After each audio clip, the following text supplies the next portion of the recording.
Last Train to Nowhere. Episode 8. The train doors remained wide open, and Jason stood frozen at the entrance. His heart raced as he stared at the fog-shrouded platform, now swarming with the faceless figures. They moved slowly, but there was something different about them now. They weren't just standing still, observing. They were closing in, their blank faces fixed on him and the others. Evelyn clutched her locket, trembling as the figures inched closer. Jason could see it in her eyes. She wasn't just afraid of them, she was afraid of what they represented. The faceless figures weren't just shadows of the town, they were something far worse. They were the weight of everything they had tried to leave behind. Grace backed into the train, her breathing fast and shallow. "We shouldn't have come back," she whispered, her eyes wide with fear. "We shouldn't have gotten on this train. It's all a trap." Jason swallowed hard, his mind racing. "No," he said, more to himself than to her. "It's not about the train. It's about us." He stepped away from the door, watching as the figures moved closer. Their presence was suffocating, oppressive. Each step they took seemed to pull at something inside him, as if they were reaching into his chest, tugging at the guilt he had buried so deep for so long. "Mia!" Liam shouted, his voice hoarse as he looked toward the back of the train. "We need to get out of here!" Mia, hearing Liam's frantic call, rushed from the back of the train, her eyes wide with fear. "They're not going to stop," she said breathlessly.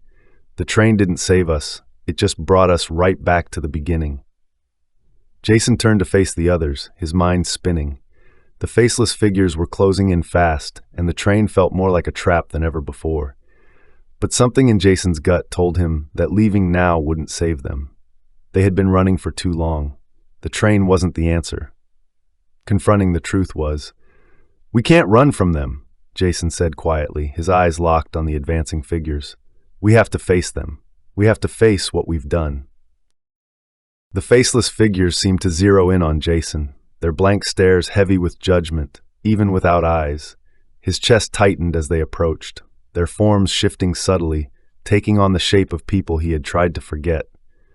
His pulse quickened as one of the figures stepped forward, its form blurring, shifting until it was no longer faceless. It was him. Jason's younger self, holding the gun, staring back at him with the same fear and anger he had felt that day. Jason's breath caught in his throat as the memories surged forward, the robbery, the panic, the sound of the gunshot that had echoed so loudly in that small store. He had seen the blood, the way the clerk had fallen to the floor, lifeless. Jason had run then, just as he had run from everything since. "I'm sorry," Jason whispered, his voice shaking. He backed up, but the figure followed, relentless, its eyes, his own eyes, staring straight into him, filled with accusation. He could hear the voices of the others, the people whose lives he had shattered with one impulsive act, their faces blending with the faceless figures around him. His heart pounded as he tried to escape the memory, but it was all around him now, suffocating him. The figures pressed closer, their blank faces morphing into the faces of his victims. He couldn't run from them anymore. He had tried, but it had only brought him here, to this moment. "You can't keep running," the younger version of himself said, his voice eerily calm. "You know what you've done. You can't forget it." Jason shook his head, tears blurring his vision. I know, but I don't know how to fix it." The figure stepped closer, its presence overwhelming. "You can't fix it, but you can stop running." Jason's breath hitched as the weight of his guilt pressed down on him. He had spent years trying to escape, but now, staring into the eyes of his past, he realized that he would never be free until he accepted what he had done. It wasn't about fixing the past, it was about accepting it. Evelyn's knees buckled as the faceless figures began to take shape, one of them stepping forward, transforming into the form she feared most, Mark. Her son stood before her, his face just as she remembered, but his eyes were empty, hollow, filled with accusation. She felt her chest tighten, a sob rising in her throat as she reached out, her hand trembling. "Mark," she whispered, her voice breaking. I'm so sorry." The figure didn't move, didn't speak, but Evelyn could feel the weight of his presence, the overwhelming grief that had never left her since the day he died. It was as though the faceless figure had become a manifestation of everything she had refused to confront. The guilt, the regret, the crushing sense of failure as a mother. "You weren't there," Mark's voice echoed, though his lips didn't move. The words cut through her like a knife. "You left me when I needed you most."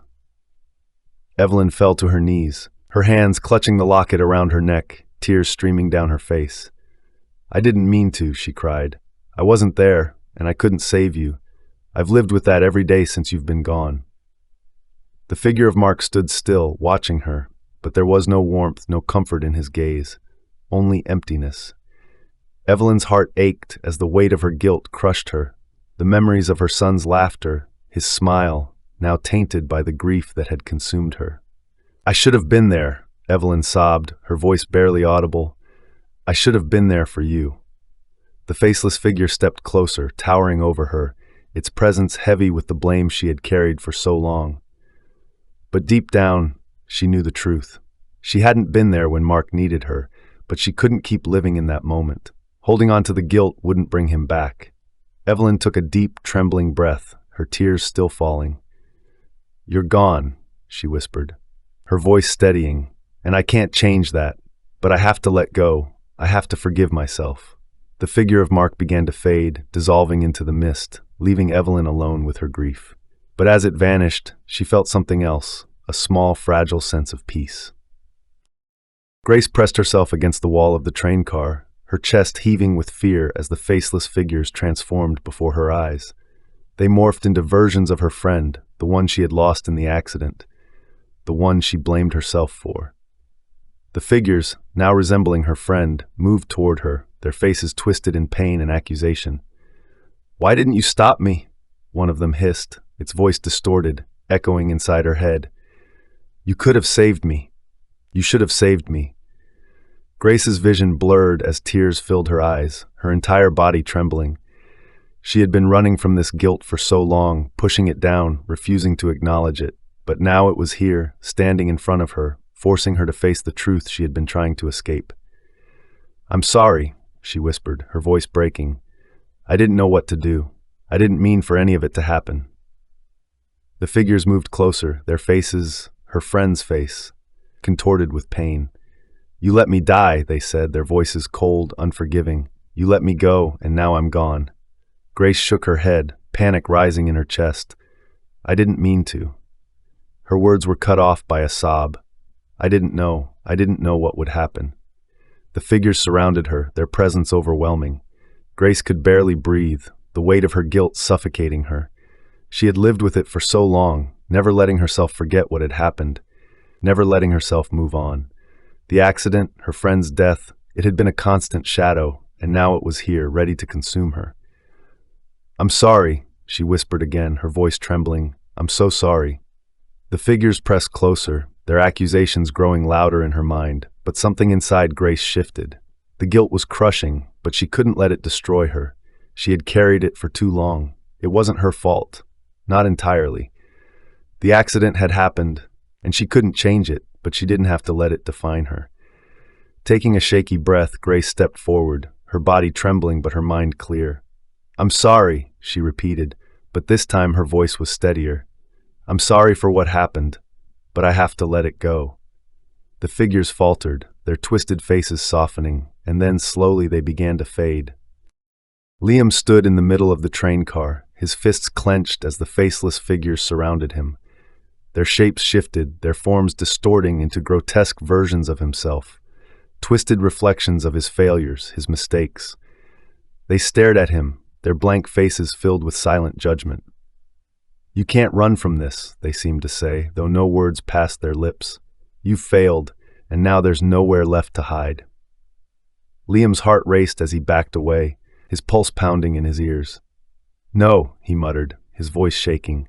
"I've done everything I can to get out of this. I'm not going to be stuck here." The figures moved closer, their forms growing taller, more imposing. Liam could see his reflection in the windows, but it wasn't him. It was a distorted version of himself, a man twisted by fear and regret. His business had failed, his relationships had crumbled, and now, faced with the truth, he had nowhere left to run.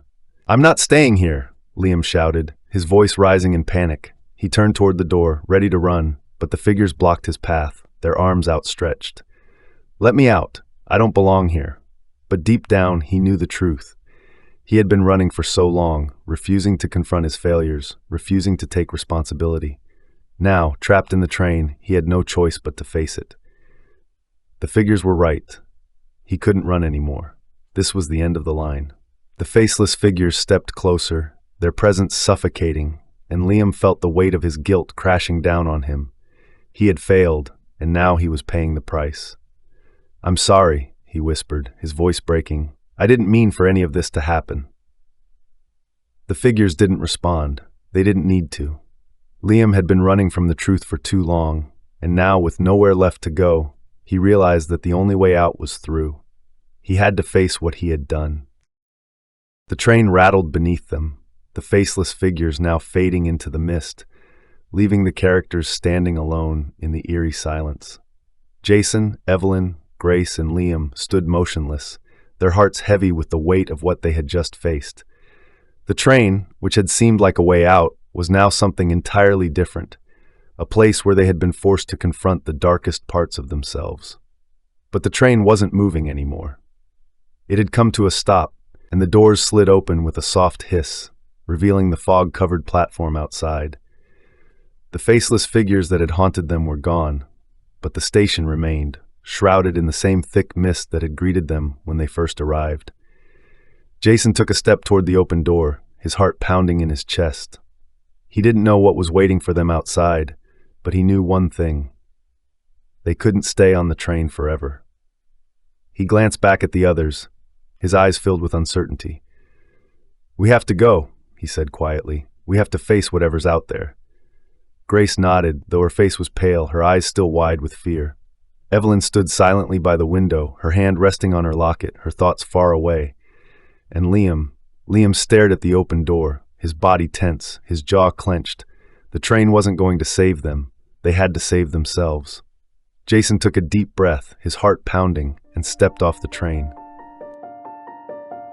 This is the end of the episode. Thank you for listening. If you like the story, please subscribe to our channel and check out our other stories. You can find the link to the next episode in the description below. What do you think about this episode? Let us know in the comment section below.